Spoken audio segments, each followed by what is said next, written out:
Bonjour, je suis Rachid Wali, acteur, réalisateur, producteur, scénariste marocain. J'ai commencé depuis 1983, ça veut dire ça fait 40 ans que je fais ce métier. J'avais commencé en tant qu'acteur et après 20 ans de carrière, je suis passé à la réalisation. Maintenant, je tourne ou là, je présente mon troisième long métrage, Coup de tampon, ici à Bénin. Oui, pour parler du cinéma marocain, il faut beaucoup de temps, mais je vais résumer. On avait commencé dans les années 50, on avait commencé avec un seul film chaque année. Après, on a passé à 2, 3 films. Quand j'avais commencé, il y avait qu'une seule télévision marocaine qui commence à 7 heures, qui finit à 11 heures. Donc, il n'y avait pas beaucoup de possibilités de travailler en tant qu'acteur. Dans le cinéma aussi, mais on peut dire que j'avais de la chance. Après les années 90, on a commencé à produire beaucoup de films. Maintenant, on est passé de 5 longs métrages. Maintenant, on peut dire qu'on tourne plus de 20 films chaque année, avec les festivals et tout, les courts-métrages qui dépassent les 60 courts-métrages chaque année. Ce que je peux dire aussi sur le cinéma marocain, c'est les diversifier. Il y a des films comiques, il y a des films historiques, il y a des courts-métrages, des longs-métrages. Maintenant, on peut dire qu'on est content parce qu'il y a des écoles de cinéma. Ça veut dire qu'il y a beaucoup de jeunes qui commencent à faire le cinéma, à réaliser leur premier long-métrage.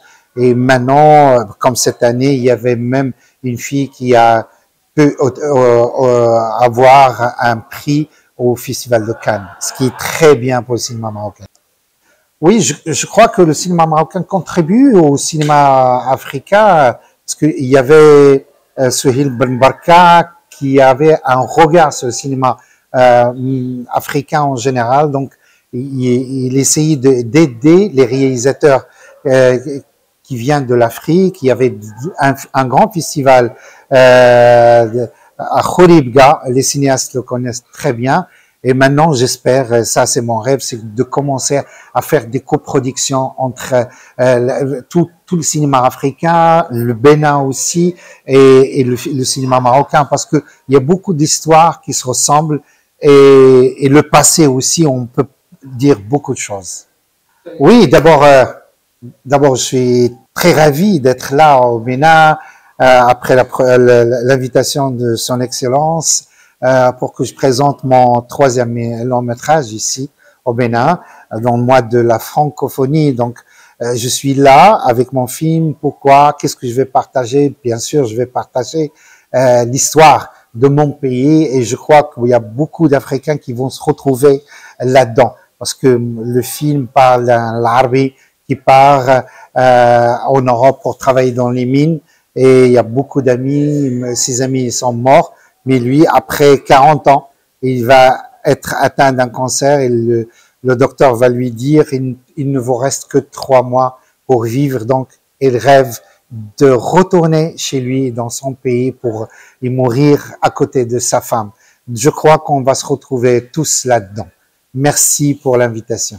Alors, la francophonie pour moi, ça m'a donné, bien sûr, c'est grâce à la francophonie que je suis là, bien sûr, parce que mon film parle en français.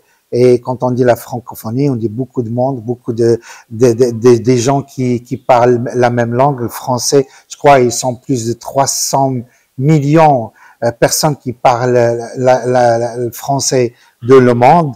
Et je crois que aujourd'hui, pour moi, si un film veut qu'il soit vu à l'extérieur, il doit être ou bien en français, ou bien sous-titré en français. Et c'est pour ça j'ai tout fait pour que mon film soit sous-titré dans plusieurs langues, parce qu'un film n'est pas fait pour être vu dans son pays tout simplement, mais il faut qu'il voyage et que tout le monde se retrouve là-dedans.